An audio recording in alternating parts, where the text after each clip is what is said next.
Good evening. We've learned a state cop who was on former Governor Susana Martinez's security detail was hired to do work on the governor's mansion by the governor's office. This is the same state police officer who was accused of having a, quote, personal relationship with the governor in a high-profile lawsuit. Here's News 13's Rebecca Atkins. Martinez did handiwork at the governor's mansion. That's raising more questions about their relationship.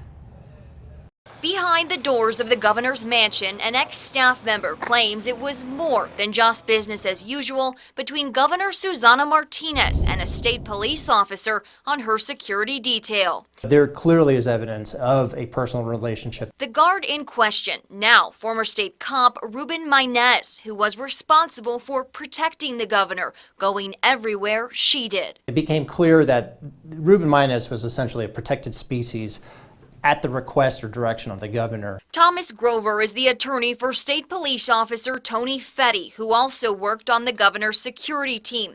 Fetty filed a lawsuit in January accusing the governor and then State Police Chief Pete Cassettis of giving Martinez special treatment, even raising questions about a $200,000 out-of-court settlement that the state awarded Martinez, saying he used it to pay off gambling debts to fellow officers and the governor herself. He was obtaining loans, if not advances from the governor on a personal level to pay off these debts. Now we're learning Martinez also did some work on the governor's mansion. The state's facilities maintenance division found documents that show Martinez, who's also a handyman, was hired to install blinds at the mansion's guardhouse 4 years ago.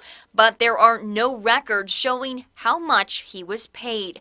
Martinez resigned from state police in 2015. We asked General Services Department why there aren't more records on Martinez's work on the governor's mansion. We were told that's because the money for the job may have come out of the governor's discretionary fund. Back to you. All right, thank you, Rebecca. A quick Facebook search shows Martinez has a business installing shades and blinds. A decade ago, he was fined for contracting without a license. He was accused of doing the same thing in Arizona last year. It was a disappointment. That man told CBS News in Phoenix he hired Martinez to do patio work, paid him $3,500 up front, then never saw him again. Turns out Martinez wasn't a licensed contractor in Arizona.